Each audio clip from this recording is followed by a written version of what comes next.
Nous sommes les assemblées de l'Éternel, une église de la saine doctrine. Nous vous invitons à nous suivre tous les jours, du lundi au vendredi, des exhortations, l'enseignement qui est donné. Et le samedi, chaque semaine, est consacré à des réponses aux différentes questions que vous nous envoyez. Nos plateformes YouTube, Facebook, Instagram et aussi sur notre site, les assemblées de l'Éternel. À partir de 6 heures juste, heure de Kinshasa, votre humble serviteur, le docteur Jean-Paul Lokadi, ministre de Dieu. Bienvenue à vous tous, très chers bien-aimés, qui nous suivez encore ce matin de partout où vous êtes. Nous voulons débuter notre programme matinal d'exhortation de ces jours. Nous allons commencer par remercier l'Éternel notre Dieu, le Seigneur qui nous fait grâce d'être encore en vie ce matin. L'Éternel ne cesse de faire montre de sa bonté et de son amour envers tout un chacun de nous. Voilà la raison pour laquelle nous allons lui exprimer notre gratitude. Mais également, il est écrit que là où 2 ou 3 se rassemblent, en son nom, l'Éternel est parmi eux. Disons à l'Éternel Dieu de nous diriger et de nous accompagner tout ce temps que nous allons passer devant sa face. Prions au nom du Seigneur Jésus-Christ. Que dirons-nous donc, Seigneur, tu mérites, Seigneur, que nous puissions te rendre grâce, que nous puissions t'élever, te célébrer, te glorifier et te magnifier. Ta face. Nous bénissons ton Saint-Nom éternel, Dieu de gloire, toi qui nous fais grâce de la vie ce matin, toi qui nous permets, Seigneur, de nous retrouver devant ta sainte présence. Tu as voulu et permis, Seigneur Dieu Tout-Puissant, que nous puissions nous retrouver devant ta face l'admirable en bonne santé, bien vivant, Seigneur, ayant le souffle de vie et tout ça qui contribue à la vie. Seigneur. Merci, Seigneur, pour cette grâce que tu nous offres de nous retrouver, Seigneur, encore en vie. C'est parce que toi, Éternel, le maître des temps et des circonstances, tu as voulu qu'il en soit ainsi. Nous exprimons toute notre gratitude en te sommes plus que reconnaissants. Et pour la bonté de Seigneur Dieu puissant. Que ton nom soit loué, toi qui vis au-dessus de toutes choses. Que ton nom soit élevé, ta bonté soit glorifiée et bénie à jamais. Voici, Seigneur, nous te recommandons ce moment que nous allons passer devant ta sainte présence. Que tu acceptes, Seigneur, de nous diriger le temps au travers de ton Esprit Saint, parce qu'il est écrit que là où 2 ou 3 se rassemblent en ton nom, toi et tu es avec nous. Que ton Esprit Saint puisse nous diriger et nous conduire. Bien-aimés, nous allons suivre l'homme de Dieu. Priez pour nous. Il va solliciter la miséricorde du Seigneur, sa bonté, sa faveur à l'égard de tout un chacun. Que le Seigneur puisse nous agréer en sa présence. Suivons la prière. Éternel Dieu Tout-Puissant, le Créateur des choses visibles et invisibles, seul Dieu, nous venons à toi une fois de plus pour te recommander ton peuple et tout cela, ô Dieu, qui chemine avec nous, ô Dieu, pour faire parvenir et cette exhortation et cette séance à ton peuple.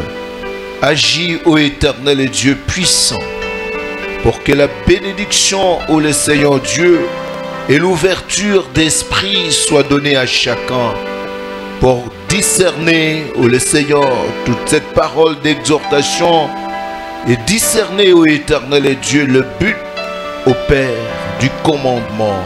Tu es Dieu et tu es Seigneur, celui qui agit dans la vie de ton peuple. Je te le recommande et je veux, Seigneur, que tu nous accompagnes du début à la fin de cette rencontre, afin que tout soit fait sous ton autorité et par ta volonté. Au nom du Seigneur Jésus, nous avons ainsi prié. Amen. Bien-aimés, nous voulons passer à l'étape de la parole. L'étape, ce moment où nous suivrons le message du Seigneur. Tu vas dire à l'Éternel Dieu de te faire grâce, que le Seigneur dispose ton cœur, ton âme, ton esprit ton être tout entier, de telle manière que tu sois une terre qui est bien disposée pour recevoir la semence qui tombe d'en haut. Prions au nom du Seigneur Jésus-Christ. Le sang d'Israël, Éternel Dieu, David, nous voulons écouter ta parole. Que dirons-nous donc, Père de gloire, accepte de nous parler de nous parler, Seigneur, nous ne sommes de ton serviteur. Enseigne-nous, Fais-nous grâce, Seigneur, que nous tes ordonnances, de la portion de la parole que tu as préparée envers nous. Montre-nous, Que, Seigneur, tu puisses utiliser puissamment un vrai canal le ministre à travers lequel tu transmets la parole à ton peuple. Yahweh, fais des sortes Et en sorte, Seigneur, que toute perturbation sans toi, vient à l'obéissance de avec Christ, toi, Seigneur, nous ferons Père Saint. soit des exploits. anéantie. Aidez-nous, Ô Seigneur. Dieu Nous puissant, soyons Seigneur volontaires, puissant, Seigneur, du notre Seigneur Dieu, Dieu Jésus-Christ. à recevoir, Fais-nous Ô grâce. Père. Enseigne-nous. Yahweh, la Parlez rosée alimentaire, au nom du Seigneur Jésus. Au nom de Jésus. Nous approchons le ministre de Dieu. Nous sommes très reconnaissants à l'égard de notre Dieu pour cette bonté et qu'il fait montre à notre égard, parce que tous n'ont pas eu cette possibilité de s'approcher devant le Seigneur pour ainsi partager la parole dès le matin et pour favoriser une journée paisible et tranquille, parce qu'il est écrit: donnez-nous le pain, notre pain quotidien. Et cela veut dire que quotidiennement, il nous faudra le pain du jour. Et voici le pain de ce matin. Nous sommes en train de partager sur la séparation depuis quelque temps. Et nous avons parlé de la séparation parce que dès le début de la création, le Seigneur avait prôné la séparation entre certaines choses. Entre la lumière et les ténèbres, le Seigneur en avait établi une séparation absolue. Et nous avons montré qu'il y a des choses qui nécessitent réellement la séparation. Nous avons exhorté les enfants de Dieu à s'atteler sur ces éléments-là. Parce que lorsque nous ne savons pas séparer ce que Dieu a séparé, c'est cette chose qui nous met dans beaucoup de problèmes. Alors que nous en avons déjà beaucoup. Par le fait que dans ce monde, nous puissions nous retrouver avec une race qui est contraire à notre nature, c'est déjà un problème.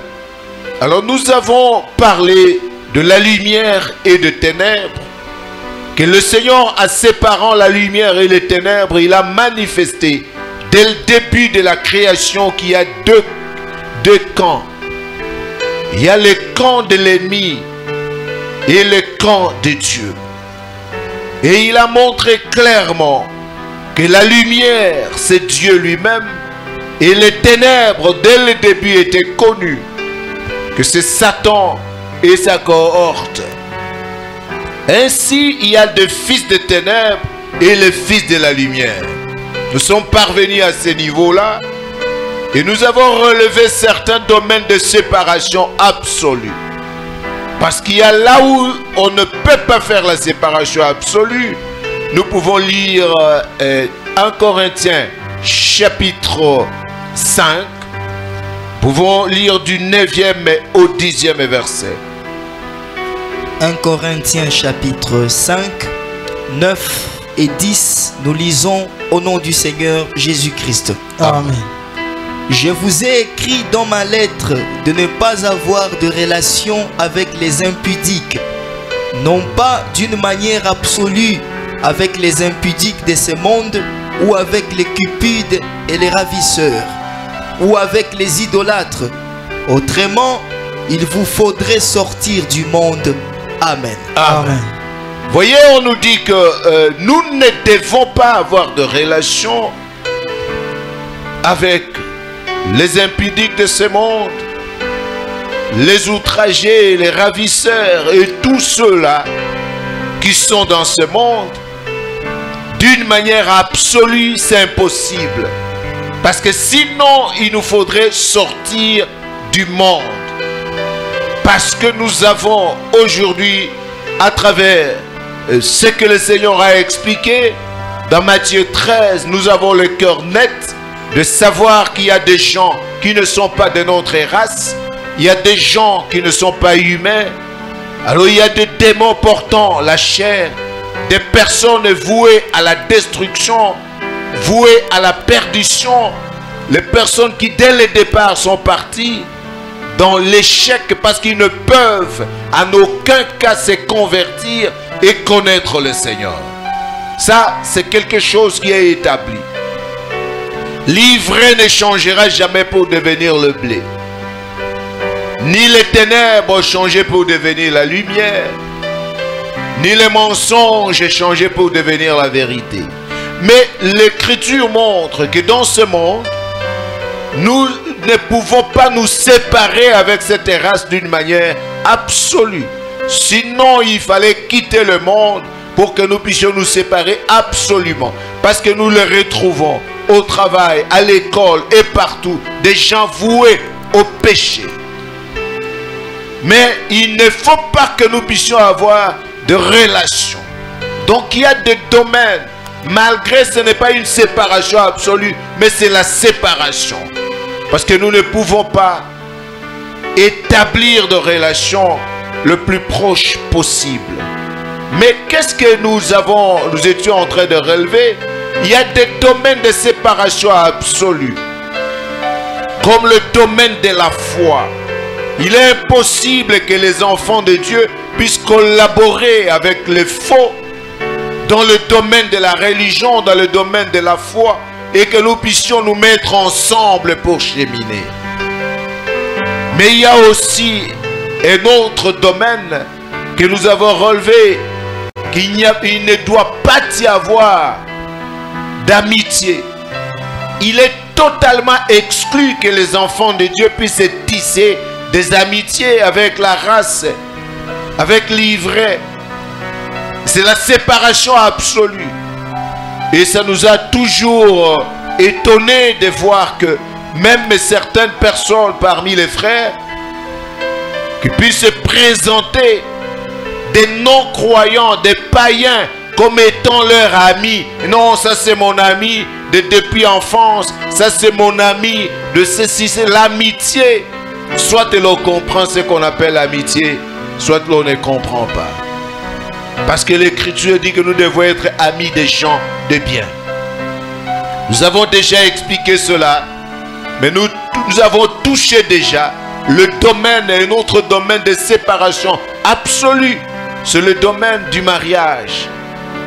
Et le Seigneur, depuis longtemps, avait déclaré que ses enfants ne pouvaient pas s'engager, contracter le mariage avec cette autre race. C'est à cause de cela que le Seigneur nous interdit, que ce soit les hommes, que ce soit les femmes, de se marier hors le Seigneur. Et lorsque Moïse est venu, il a rappelé cette disposition à Israël à travers le livre de Lévitique, chapitre 19 et le 19e verset. On peut passer à la lecture. Nous lisons Lévitique chapitre 19, 19e verset au nom du Seigneur Jésus-Christ. Amen. Vous observerez mes lois. Tu n'accoupleras point de bestiaux de deux espèces différentes. Tu n'ensemenceras point ton champ de deux espèces de semences. Et tu ne porteras pas un vêtement tissé de deux espèces de fils. Amen. Amen. Il montre qu'il y a deux espèces. Et il dit que tu ne peux pas accoupler des bestiaux d'espèces différentes. Le Seigneur avait interdit. Parce que cela, le Seigneur parlait du mariage. Qu'il ne peut pas intervenir entre deux personnes d'espèces différentes. Or, les espèces que nous avons dans ce monde, il y a le blé et il y a l'ivraie. Alors, il est impossible qu'il y ait cohabitation, qu'il y ait relation, qu'il y ait accord, qu'il y ait quelque chose de commun, qu'il y ait rapport. C'est pourquoi on dit quel rapport y a-t-il entre la lumière et les ténèbres?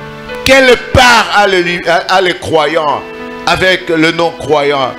Il y a quelle est la chose commune entre la lumière et les ténèbres? Quelle relation entre les temples de Dieu et les idoles? Dans tous ces domaines, l'on nous montre ici que tu ne peux pas accoupler deux bestiaux d'espèces différentes pour créer une race hybride. Parce que le Seigneur ne veut pas de cela. Et tu ne peux même pas porter un habit issu de deux espèces, de fils différents. Là, nous avons parlé des œuvres. Et aussi, tu ne peux pas s'aimer dans ton champ deux espèces de semences. Là, nous avons parlé de la doctrine. On ne peut pas amener au-dedans de nous, dans l'église, deux doctrines différentes. Parce que c'est la séparation absolue de ce côté-là.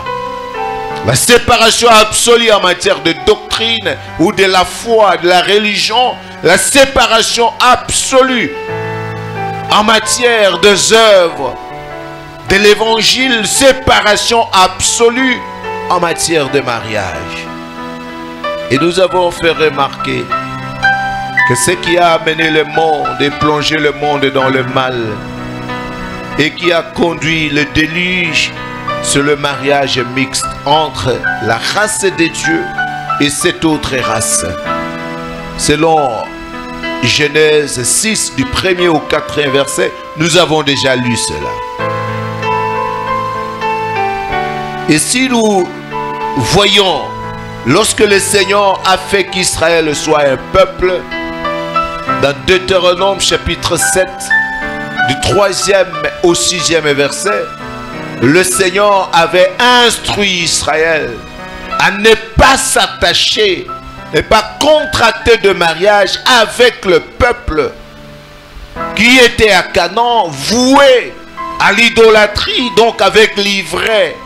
Ceux-là qui avaient d'autres dieux et qui n'avaient aucune vocation à croire à la parole de Dieu, à se convertir. C'est une race d'ivraie qui ne pouvait rien se convertir. Le Seigneur avait enjoint Israël de ne pas contracter de mariage avec ces gens-là. Pour quelle raison? La première raison, c'est parce que vous êtes un peuple saint, consacré à l'Éternel. Et l'Éternel vous a choisi parmi tout le peuple. Et deuxième élément, parce que ces gens-là vont influencer vos enfants à aller adorer d'autres dieux. Parce qu'il n'y a pas une chose qui puisse influencer comme le rapport, l'union du corps. Nous avons relevé l'exemple de Salomon, qui était l'homme le plus sage de la planète, mais qui a violé cette disposition, et Salomon a fini dans l'idolâtrie. Alors c'est ainsi qu'Abraham, connaissant cette volonté de Dieu, il n'a pas voulu que son fils Isaac puisse se marier en dehors. Et il a refusé, quoique habitant à Canaan, il a refusé qu'Isaac puisse se marier à Canaan, parce qu'Abraham était prophète et il connaissait que les Cananéens sont de peuples voués à la perdition.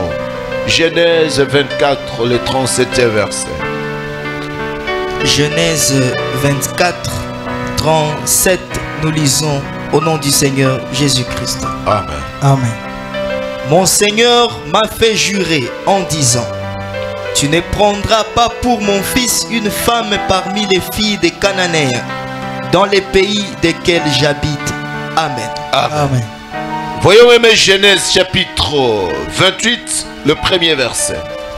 Genèse chapitre 28, premier verset, nous lisons au nom du Seigneur Jésus-Christ. Amen. Amen. Isaac appela Jacob, le bénit et lui donna cet ordre.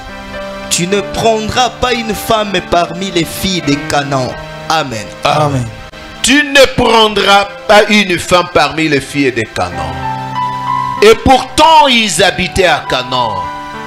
Et le Seigneur, en parlant des Cananéens, des Phérysiens, des Étiens, des Gibéciens et de toutes ces personnes, tout ce peuple qui y habitait, Abraham, Isaac et Jacob avaient compris de quelle race ils étaient. Ils avaient compris de quelle race ils étaient. Alors il faut bien comprendre, mes bien-aimés, que dans le domaine du mariage, le Seigneur considère le mariage mixte comme un grand crime. Or, lorsqu'on parle d'un crime, c'est un péché absolu. C'est une infraction absolue. Mais ici, parmi les infractions absolues, il y a aussi des grandes infractions plus absolues que les autres. Un grand crime. Lorsque, à son temps, Néhémie est revenu et qu'il a trouvé que même certains sacrificateurs se sont mariés à des peuples dont l'Éternel avait dit de ne pas se contracter de mariage avec eux, Néhémie avait compris. Néhémie avait compris que même la simple repentance ne suffisait pas. Il fallait la dissolution de ce mariage. Il fallait la dissolution. Et il a rappelé que c'est à cela que Salomon, l'homme le plus sage de la planète, a péché contre l'Éternel et il a mal fini. C'est là que nous étions. Nous sommes dans Néhémie chapitre 13, du 26e au 27e verset. Néhémie chapitre 13, 26 et 27, nous lisons au nom du Seigneur Jésus-Christ. Amen. N'est-ce pas en cela qu'a péché Salomon, roi d'Israël? Il n'y avait point de roi semblable à lui parmi la multitude des nations. Il était aimé de son Dieu, et Dieu l'avait établi roi sur tout Israël. Néanmoins, les femmes étrangères l'entraînèrent aussi dans les péchés. Faut-il donc apprendre à votre sujet que vous commettez un aussi grand crime et que vous péchiez contre notre Dieu en prenant des femmes étrangères? Amen. Amen. Fallait-il que nous puissions apprendre de votre part que vous commettez un aussi grand crime que celui de vous allier en mariage avec des femmes étrangères? Fallait-il qu'il en soit ainsi?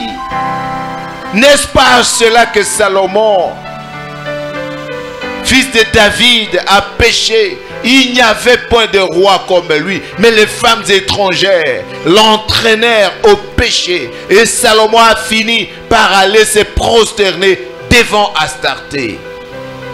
Il est impossible que vous puissiez échapper à une femme, à un homme qui a uni le corps avec toi. Il est impossible parce qu'il y a communication. C'est la voie, c'est la grande porte, même des démons. C'est la grande porte, c'est la fusion de choses. Voilà pourquoi on dit que celui qui s'unit à une prostituée devient une seule chair avec lui. Et il est impossible que tu puisses échapper s'il n'y a pas de dissolution. Vous allez voir même Esdras, quand il est venu, Esdras 10, du 10e au 11e verset. Quand il est venu, il a exigé la dissolution. On peut descendre jusqu'au 12e. Esdras chapitre 10, 10 à 12, nous lisons au nom du Seigneur Jésus-Christ. Amen. Esdras, le sacrificateur, s'éleva et leur dit: vous avez péché en vous alliant à des femmes étrangères, et vous avez rendu Israël encore plus coupable. Confessez maintenant votre faute à l'Éternel, le Dieu de vos pères, et faites sa volonté.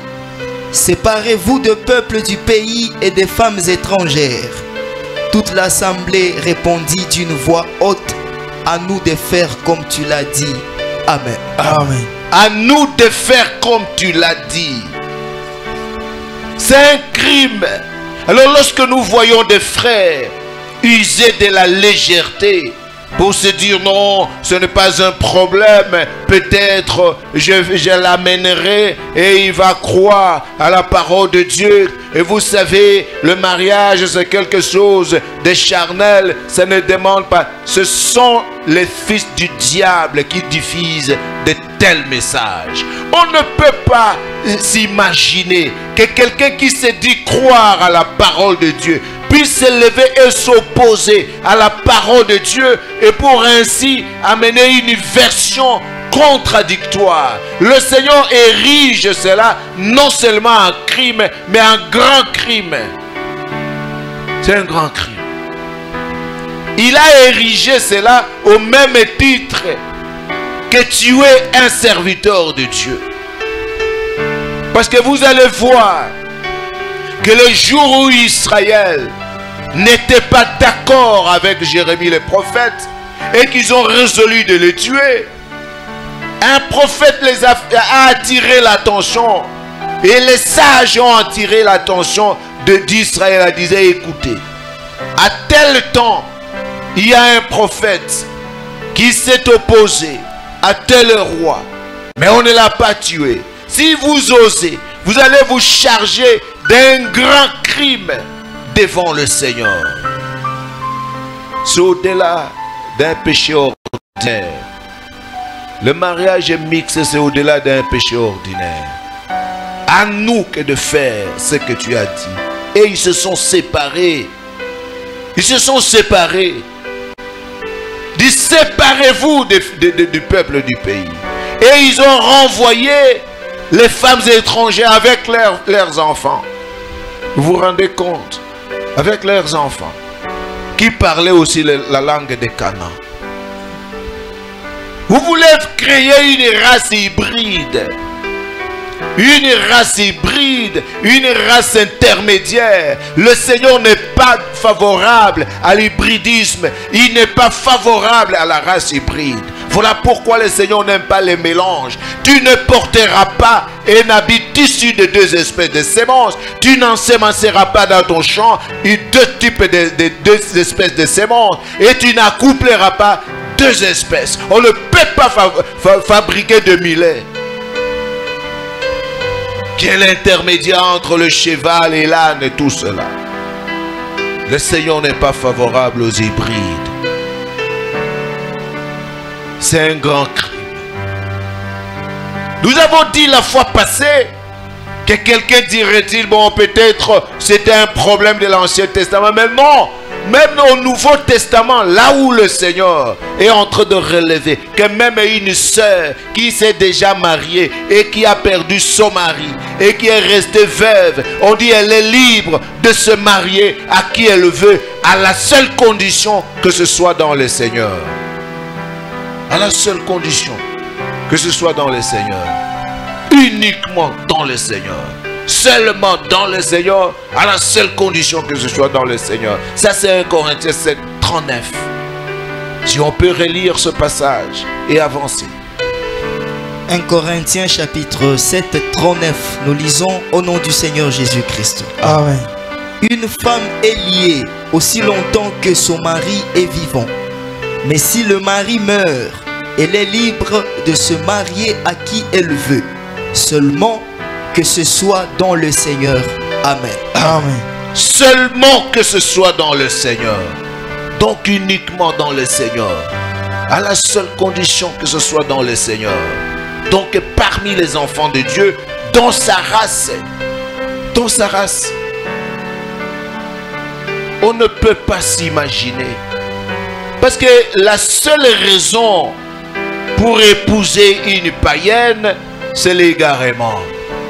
Il n'y a pas autre raison que tu es dans l'égarement d'esprit. Ou alors, tu étais de leur race. Comment un frère peut-il vraiment poser les regards sur des filles païennes sur le non-croyante et éprouver le désir de prendre quelques-unes en mariage. Mais non, c'est l'égarement et purement l'égarement. En dehors de cela, il n'y a aucune raison. Aucune. Aucune raison. Quand seulement un frère se place là-bas, bon, je peux quand même prendre une femme. On le sait qu'il s'est égaré. S'il ne s'est pas égaré, cela veut dire qu'il était de leur race. Les gens de ce monde ont compris. Les gens de ce monde ont compris. Et par leur propre sagesse et observant les choses, ils ont dit que ceux qui se ressemblent s'assemblent. Il est de leur race. Le Seigneur nous a donné sa vision sur le choix d'une femme. Tout est basé sur la crainte de l'Éternel, sur le comportement. Tout est basé sur le comportement, sur la crainte de l'Éternel. C'est ça la vision de Dieu. Mais lorsque Satan est venu, il est venu poser sa vision. Il n'y a pas question du comportement, pas question de la crainte de Dieu, mais on évoque des histoires inutiles. Oh, elle est belle, oh, elle est ceci, oh, elle a beaucoup étudié, oh, il a... Toutes ces choses-là, ce n'est pas ça Dieu. Le mariage a existé avant les études, avant la richesse, avant tout ce que nous considérons, avant les origines. Le mariage a existé. Le Seigneur a placé le mariage au-delà de tout cela pour que le mariage ne soit pas efféodé, que le mariage ne soit pas dominé, assujetti par des lois, par des considérations intellectuelles, par des considérations ordinaires. Parce que le mariage est sacré. C'est la base de tout. Alors l'Écriture nous montre ici. Le Seigneur montre que ce soit dans le Seigneur.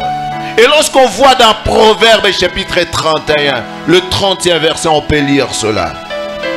Proverbes 31, 30, nous lisons au nom du Seigneur Jésus-Christ. Amen.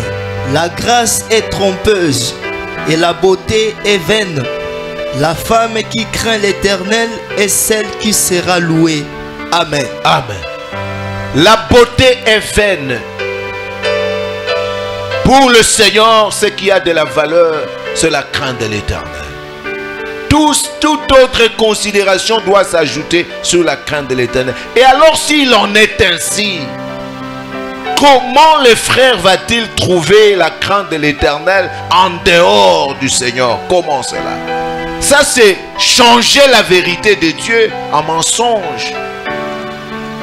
Et c'est en toute légèreté que nous apprenons. Nous attendons certains frères. Oh non, vous savez, il y a même des filles qui sont là dans le monde, qui ont un bon comportement plus que le sien. Au diable, arrière de nous Satan. Il n'y a pas... Ça, c'est vraiment contredire la parole. Déclarer que la vérité de Dieu soit un mensonge. Comment la crainte de l'Éternel, comment le bon comportement va se retrouver en dehors? Et d'ailleurs, l'Écriture parle que c'est parce que vous êtes un peuple saint. Comment ce qui est saint va aller s'unir à ce qui est profane? Comment? Alors que les serviteurs de Dieu vous enseignent de séparer ce qui est saint de ce qui est profane. Il est impossible que les saints puissent s'unir aux profanes, que les saints puissent trouver le bien dans le profane. Que la sainteté puisse aller se retrouver, trouver des valeurs dans l'impureté. Et que la justice puisse aller trouver des choses, des valeurs dans l'injustice. Que la lumière puisse envier des éléments qui sont dans les ténèbres. C'est impossible. La crainte de l'Éternel, c'est sur la vertu, la capacité de faire le bien. C'est sur la vertu que le choix est basé. Par contre, lorsque Satan, lui, il est venu, il a posé, il a dit non, le choix, c'est dans la beauté. Le choix, c'est dans la beauté. Hein, vous savez, elle est belle, tout cela. Voyons Genèse 6, du 1er au 4e verset. C'est là que les choses ont été compliquées. Genèse chapitre 6, 1er au 4e verset, nous lisons au nom du Seigneur Jésus-Christ. Amen. Amen. Lorsque les hommes eurent commencé à se multiplier sur la face de la terre et que des filles leur furent nées, le Fils de Dieu virent que les filles des hommes étaient belles et ils en prirent pour femmes parmi toutes celles qu'ils choisirent. Alors l'Éternel dit: mon esprit ne restera pas toujours dans l'homme, car l'homme n'est que chair, et ses jours seront de 120 ans. Les géants étaient sur la terre en ce temps-là, après que le Fils de Dieu furent venus vers les filles des hommes et qu'elles leur eurent donné des enfants. Ce sont des héros qui furent fameux dans l'Antiquité. Amen. Amen. C'est de ces races-là que sont sortis déjà comme des numeraudes. On dit les fils de Dieu virent que les filles des hommes étaient belles et elles en prirent celles qu'ils voulurent. Et pourtant, ça, c'est le critère établi par le diable. On dit que quand on voit que quelqu'une est belle, c'est ça. C'est ça l'élément moteur pour prendre en main. Dieu n'a jamais dit ça. Jamais de sa vie. Et maintenant, quelle est cette beauté que l'on peut trouver dans les filles qui sont dans le monde et que l'on ne trouve pas parmi les enfants de Dieu? C'est la beauté artificielle. Parce qu'il est impossible. Qui vous a dit que alors celui qui croit à la parole de Dieu ou celle qui croit à la parole de Dieu ne peut pas être beau ou belle? Lorsque les fils de Dieu n'ont pas trouvé la beauté parmi les enfants de Dieu, cela veut dire que cette beauté n'a jamais été une beauté naturelle. Parce que ce n'était pas vrai. Ce n'était pas vrai. Ce sont eux qui virent. Dieu n'affirme même pas que non, il y a eu des belles filles qui sont nées là parmi les filles des hommes. Non. Il dit les fils de Dieu virent que les filles des hommes étaient belles. Or, qu'est-ce qui a fait qu'ils puissent voir cela? C'est l'égarement. Les yeux de ces gens-là se sont dérobés, se sont détournés de la parole de Dieu. Et ils ont eu l'égarement d'esprit à cause du péché que le diable avait déjà sémé dans le monde et étant devenu chair. Et Dieu, en voyant cette manière-là de voir les choses, cette manière de considérer qu'il y a de la beauté parmi les païens et que cette beauté-là dépassait celle des enfants de Dieu, eh bien, le Seigneur avait compris que l'homme est devenu chair. Et je vais exterminer. Il n'y a plus rien à faire. Et cela avait amené le déluge. Il n'y a plus rien à faire. C'est pourquoi aujourd'hui, les gens sont en train, même s'il y a des problèmes dans des foyers aujourd'hui, il y a des problèmes dans des foyers, parce que la femme ne cherche plus à avoir un bon comportement, ne cherche plus à manifester la crainte de l'Éternel, le respect à l'égard de son mari. La course aujourd'hui, c'est dans des beautés artificielles que les gens fassent ceci. Les gens vont même aller jusqu'à des histoires contre nature. Contre nature. Ils cherchent aujourd'hui des prothèses des seins, des prothèses des arrières, de ceci, tout cela. Ça, c'est l'homme devenu chair. Devenu chair. Vous allez voir là-bas quelqu'un avec les derrières arrondis, alors qu'il n'y a rien de tout cela. C'est par envie qu'il est allé chercher cela pour mettre, pour se conformer, pour ressembler à des filles du monde. C'est totalement ça.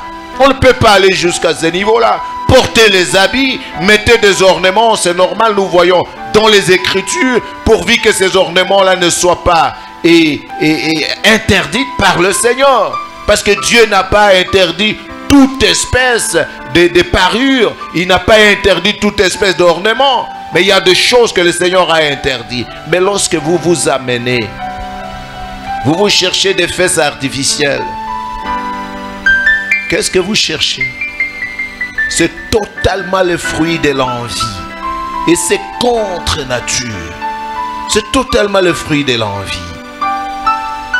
Parce que même quand on parle dans les Écritures, que telle femme était belle de taille et de figure, c'est la beauté naturelle. Et la taille, ce n'est pas ce que les gens aujourd'hui... Les gens, quand ils parlent de la taille, et ils voient maintenant l'arrondissement de la hanche et ceci, tout cela, les derrière, on dit, et elle a des tailles. Depuis quand Dieu a appelé cela taille? Et j'ai même suivi quelqu'un qui prêche et dit, voyez, on dit qu'il était belle de taille et de figure. Voyez, nos sœurs, il faut vraiment avoir de ceci. C'est ça le problème aujourd'hui. Cette vision-là, c'est une vision totalement diabolique. C'est une vision totalement démoniaque. Abstenez-vous de cela. Soyez vous. Vous ne pouvez pas vous mettre des histoires qui vous donnent une forme que vous n'avez pas. Pourquoi? Parce qu'on a l'envie. Dieu a fait chacun de nous avec sa forme. Il a fait chacun de nous avec sa forme. Oui, appliquer la lotion, ça c'est autre chose. Essayer de mettre de poudre, ça c'est autre chose. Ça n'a rien de rapport à dire que non, vous devenez ce que vous n'êtes pas. Non, ce n'est pas exactement ça. Mais lorsque vous mettez ces choses-là par arrière, de quoi s'agit-il? Que cherchez-vous? Que cherches-tu? Et maintenant, parce que même dans l'ordinaire des choses, vous savez, quand on parle de la taille, on parle de la longueur, de la largeur, on parle des histoires. D'abord, et d'une manière singulière, c'est de la hanche aux épaules. Allez consulter même des dictionnaires et comprenez. La taille n'a rien de comparable à ce que vous voyez là-bas. Ce sont des vocables, des choses que le diable a amenées. Il ne faut pas faire la course à cela. Et c'est comme ça que vous voyez même des gens, après avoir mis cela, alors les sœurs ne veulent plus porter autre chose. Des pantalons, ils sont serrés là-bas avec des pantalons pour montrer les derrière, comment les choses. Et le respect aujourd'hui, même de la pudeur, de la modestie et de la décence, ça pose un problème. Qu'est-ce qui ne va pas? Et dans tout ça, tu attends le royaume des cieux. Tu es devenu cher. Le monde vous a imposé un modèle. Et vous avez compris qu'il faut rejoindre les filles du monde. Et même il y a des gens qui prêchent là-bas, des faux pasteurs. Oh non, toi la sœur, toi une femme mariée, tu es là avec des robes longues, tout cela. Quand ton mari va voir les gens, quand les frères sont en train de voir des filles qui sont dans le monde, qui sont belles, qui sont ceci, vous les sœurs, vous vous négligez. Ça, c'est l'évangile de la Géhenne. L'évangile de la Géhenne. On dit que non, c'est parce que sa femme porte des histoires. Il dit, mettez un peu de jupe courte et pour que vos maris ne puissent pas regarder. Un mari qui voit sa femme toute nue, comment sera-t-elle maintenant attirée par le fait que sa femme a porté une jupe courte pour exposer les cuisses? Je ne peux pas un seul instant penser qu'un frère peut passer dans la rue ou à un endroit quelconque et voyait une fille là-bas et le frère commence à avoir le désir envers cette fille-là. Mais c'est quoi? Je ne peux pas m'imaginer un seul instant. C'est pourquoi nous allons partout. Nous avons étudié avec des gens, nous avons fait ceci, mais nous sommes sortis de là indemnes. Je ne vois pas comment expliquer que un frère qui est de la race d'Abraham puisse penser que c'est parce qu'il a vu une fille. D'abord l'idée, selon les Écritures, l'on n'aime que pour le mariage. Mais toi, tu passes dans la rue. Une femme que tu ne connais même pas. Et tu la vois ces mots, vraiment, elle est jolie. Que l'Éternel est Dieu use de bonté envers tous. Que la paix du Seigneur soit avec vous. Séparez-vous, dit le Seigneur. Si vous voyez un frère comme ça, soit il est égaré, soit il est de la race de ces gens. Que Dieu vous bénisse tous. Amen. Amen. Merci beaucoup, homme de Dieu, pour le message de ce matin.